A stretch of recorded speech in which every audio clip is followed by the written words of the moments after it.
Hi, I'm John Bukowski, Vice President over here at 4.5. We are internet marketers for property managers. And this week I want to talk to you about something, something a little, I don't know, a little technical maybe, but it's your internet assets, the things that you need to have when doing business and marketing yourself online. What you need to have, how you need to hold on to it. So the first thing to think about is with your website. If you don't have a website yet, you're going to need a URL. You're going to need an address, a web address. If you already have one, great. But you need to control it. Don't let someone else own it, someone else have control over it.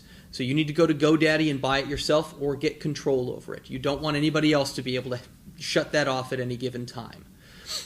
Also get a long lease on it. They'll let you buy it for just 1 year at a time, but you actually get more SEO from Google if you have leased it for a longer period of time, say for the next 10 years. They really honestly do look at that. And that is a small part, but it's a part of your overall SEO, how long you think you're going to be in business. If you don't think you're going out of business next year, there's absolutely no reason not to buy a longer lease on it. It doesn't cost much, and it's just something that's good to have.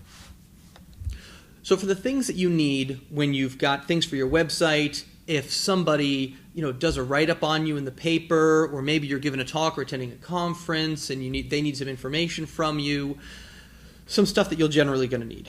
You're going to need to have a logo. You'll need it for your website as well, but also for your social websites and other things like that.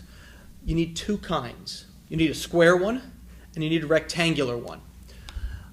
Get them in different colors. Have your graphic designer make it a dark one, make a light one, and make one with a transparent background. And if they give it to you in like a PDF or an EPS, the original graphic files that they made, a normal company will be able to resize those to any size that they need to use. So if you've got a rectangular one for use on top of websites and for banners and stuff like that, and a square one for the use next to your name in places like Yahoo or Reputation.com or your social sites, Facebook, Google, these guys all want that little square logo, so get those done. And you want it to be readable at a small size. If it looks great when it's big, great, but a lot of times these guys don't give you a lot of room. You want to make it able to look small. The next thing you're going to want some photos, different photos. Photos of the outside of your company. So in a place like Yelp or Google+, people will be able to look at a picture of your office and be able to find it, especially if you have a hard-to-find office. Personnel headshots. Absolutely. The broker owner, some of the more visible faces of the business, you should totally have, and you probably already do. But it's worthwhile to have the other people as well, because let's face it, they don't talk to the broker owner every day. They may be talking to Christie in accounting all the time. Being able to put a face to that name is a really nice thing. Have nice pictures taken of your personnel. Have it available and post it on your website. Have an About Us page.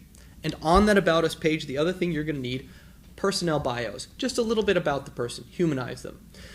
Again, if you're going to go to a convention or maybe you're giving a talk or something like that, these bios can then be reused in like promos for the, not promos, brochures for the talk and stuff like that. These can be used later. They're very easy to make, and you just hang on to them.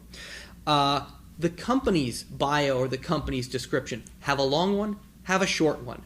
That is telling people why they want to work with you, maybe a little bit about your history, stuff like that. But a company one is necessary as well. Sites, again, like Yelp, Google, they all want this. Have it written up in advance, have it stored on the side. Where do you store it? You should store all of these things online. Get an account with Dropbox. You can get a free one that stores 2 gigabytes worth of information, and that is plenty of room for all of this stuff, even including if you have a promo video for yourself, another good thing to have. You want to have access to that on your YouTube website, but if you have it as a file, in addition to uploading it to YouTube, you can upload it to something like Dropbox, Google Drive, Box. These are all good places to store it because they're automatically backed up by those guys. You don't have to worry about your backup strategy. They're going to be backing it up. And if you need to share it with somebody that's on the internet, you don't have to email it to them. All of these places will allow you to get a link to allow them to access it and download it themselves. It's the easiest way to share it, and you never know when you're going to need this information. So collect this stuff, have it. It's fairly easy to get, and once you have it together and you have it in one place that you know about in an assets folder somewhere on Google Drive or something like that, it makes it very easy to use, and make landing pages, a new website, somebody does an article on you in the newspaper. All of these things is great to have for it. So these are just some thoughts on internet assets that you could have. If you have any questions, feel free to give us a call.